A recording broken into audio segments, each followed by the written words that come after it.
stuff from last week. But first, I want to have a chance to set up our second project. I'm going to be working with the Bristol board again.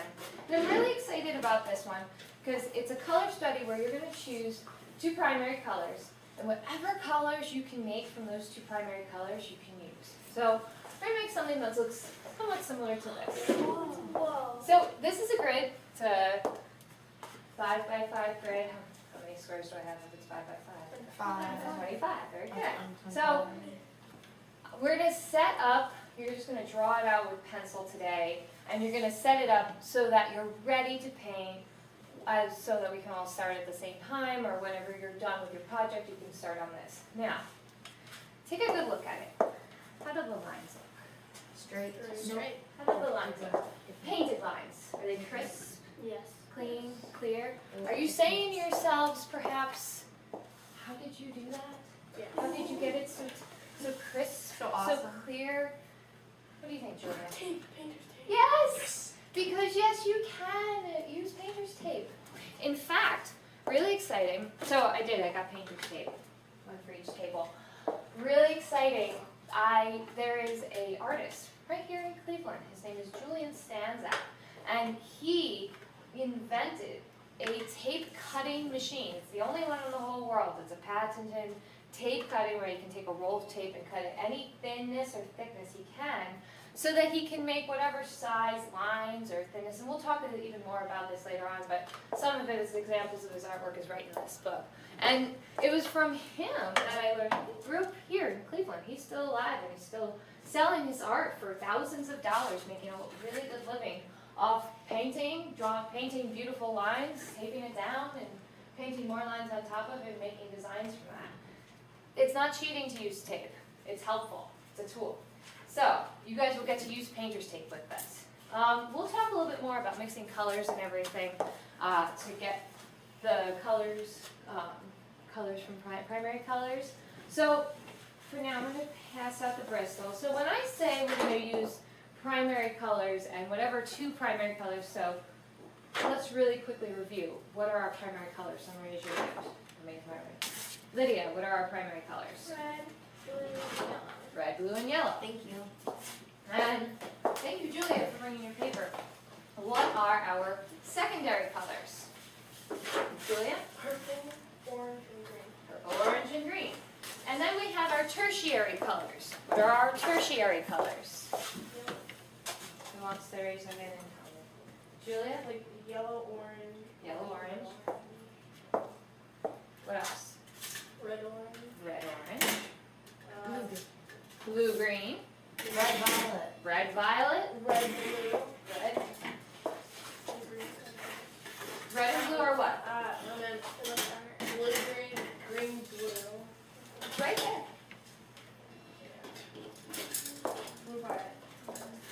Good. So our 12 colors in total, going from yellow all the way around our color wheel. These are all the colors that you can paint. So when it comes to the time of, if you perhaps chose, Lydia, perhaps you chose red and yellow. Maybe you really like red and yellow. What colors can you make from red and yellow that would go on in your color study? Orange. Orange. So if I know that red and yellow make orange, can Lydia use this bottle right here? Yeah. Totally! That's why we have these colors. In addition to these 2 colors, we also have even more. This is crafter's paint, but it's also acrylic. So looking here, we have a lot more colors to use. So not just that, but like some of our pinks and some certain colors are really bright, and you can't get that kind of brightness by just using a basic red and a basic white. So it's good to have these colors as well. All right, so let's set up our grid. After our grid is completely drawn out, then you can come over here, you can get your color palettes, and we can finish those. And that's when you guys can finish up painting for the day. Okay? So first, I want everyone to measure a line in from the top, 1/2 inch. So by that, I mean you're going to use your ruler and hold your ruler at the top right here. And you're going to just measure in 2 to 3 spots from the top of the paper down just 1/2 inch and just a tiny little dot. and then you can measure all the way across. You're gonna draw a 10-inch line across that's 1/2 inch down, okay? So measure a 1/2 inch down from the top, and then also on either side, on your two sides here, a 1/2 inch in. Yes, Are there a pencil from? oh my gosh, pencils, sorry. Will you pass out pencils, Alex? Sure. Anyone, oh, and erasers. Andy, will you pass out erasers, please? So we've got pencils and erasers. So a 1/2 inch in from the top and a 1/2 inch in, so a 1/2 inch really up. 1/2 inch is about here. So you want a 1/2 of an inch.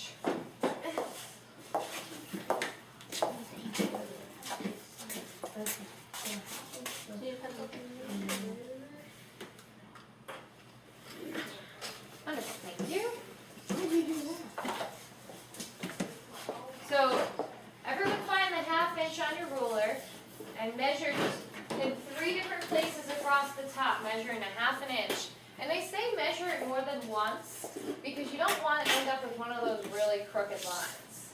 So if you measure in 2 or 3 different places, then your lines will be nice and even across the top. So so if you hold your ruler across this way, you can measure in a 1/2 inch going down the sides.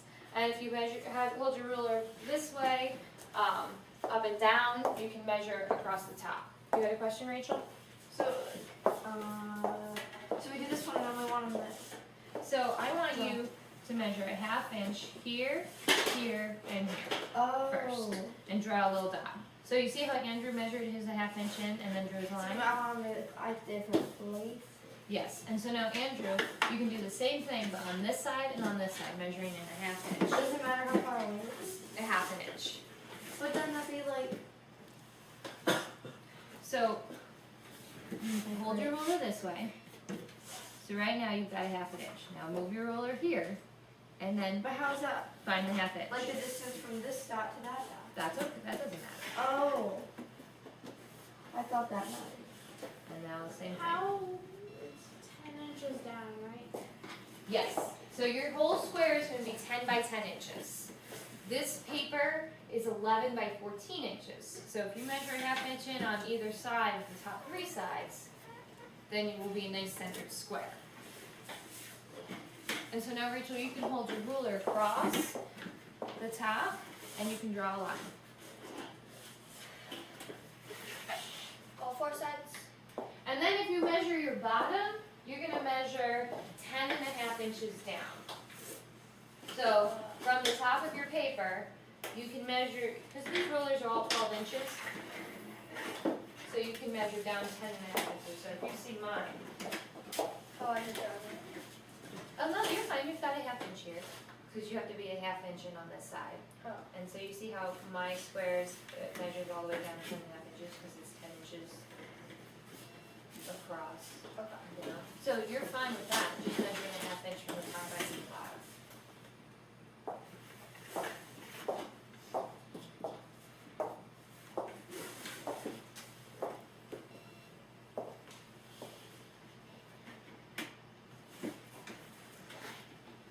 So I can just start from here.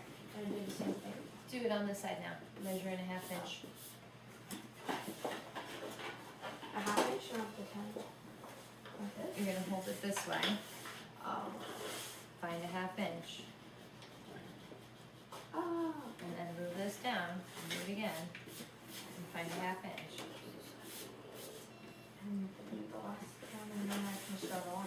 And then you can draw your line on the side, and then your line across. It's 10.5 down. Well, if you're measuring from the top of your paper, it's 10.5 inches down. If you're measuring from this line, it's just 10 inches.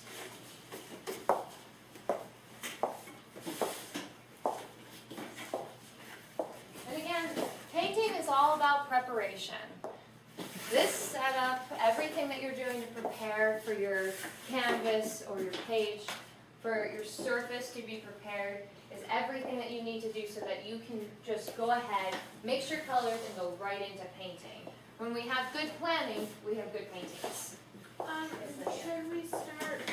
Alright, so now, everybody look up for a second. Wait, how much? So- all 10 by 10, 10 by 10 by 10. So each line is 10 inches. So if you measure from your top line right there, 10 inches down, that's where you're gonna, yeah, very good, that's where you're gonna draw your line. So everybody look up for a second. Lydia is ready to move on. She's got a nice 10 by 10 square. So that means now she can start on her grid in between. These squares are all 2 inches by 2 inches because we have 10 inches across, 10 inches down. So if we have 2 by 2, we can get 5 even squares across, 5 even squares down, and a nice grid in the middle. So what Lydia's gonna do is she's gonna take her ruler, have everyone's eyes? Lydia's gonna take her ruler and she's gonna hold it across so that she sees 1 inch starts where her line is and 10 is on the other side. And she's gonna mark every other inch. So at 2, 4, 6, and 8, she's gonna put a dot. And then she's gonna move it down a little bit. Again, she's gonna measure 2, 4, 6, and 8. She's gonna put a dot where those inches are because that's every 2 inches. And she's gonna do that all the way down her grid 3 or 4 times so that you know you're gonna get nice 2-inch columns. And then she's gonna turn it sideways and she's gonna do the same thing again. And she's going to make 2-inch columns, and that's going to create our grid. Do we have any questions before we start? Anybody? Okay, go ahead. So, is that clear? Well, does that have to do the squares have to be a certain way? They have to be 2 inches by 2 inches. So if you hold your ruler across here, Julia, and I have it here, and my 10 is over here, you're going to mark a little dot by the 2, a dot by the 4, a dot by the 6. They have to be 2 inches. So, if I measure from here to here, how many inches is that? 2. If I measure from here to here, how many inches is that? Good. And from here to here, and from here to here, and then from here to here. So I'll have 2-inch columns, and then you're going to do it the opposite way, and it's going to cross over to use the grid. That make sense? Cool. So once your grids are completely set up, that's when you guys can,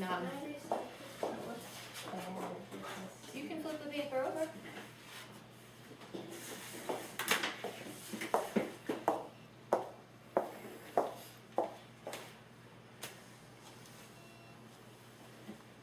Yes.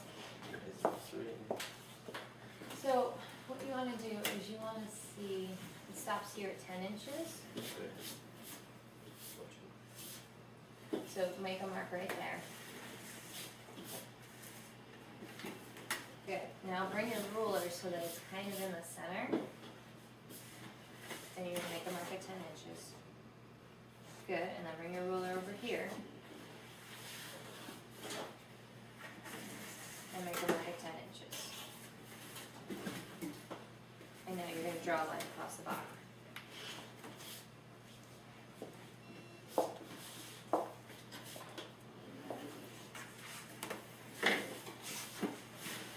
So try to keep in mind with this color study what 2 primary colors you want to work with. And with that, I want you guys to also think of an emotion. Color and emotion have a wonderful connection. When I say the color red, what's the first emotion that comes to your mind? Frustrated. Frustrated, what else? There's others, tons. Hot, okay, what else? Anger, I like that. What else can red represent? Fire. Love. Yeah.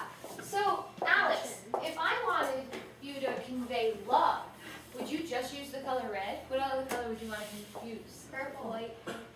Ooh, pink, white, yeah. So the colors that really kind of remind you of, oh, that's really sweet, or this kind of reminds me of maybe Valentine's Day, or maybe my aunt's wedding. What if I said light blue? What kind of emotion would you think? Peace. Soft. Or not soft, like calm. Calm. Yes. Yeah. Cool. So peace and calmness. So when you guys are coming up with your colors, I also want you to come up with an emotion. But don't tell anyone. Because when we're all done with this, we're going to guess what emotion you were trying to convey through your colors. So not only are you going to just be limited, this is a limited color palette, but you're also going to relate this to something that you may feel. So just because if you're using red, that doesn't mean that you have to say it's anger. It doesn't mean you have to say it's love. Same thing if we were using yellow. What does yellow remind you guys of? Happy. Fun. Happy, fun, cheery, bright, maybe the sun, maybe a day at the beach. One, if you were thinking of a memory, something that made you really happy.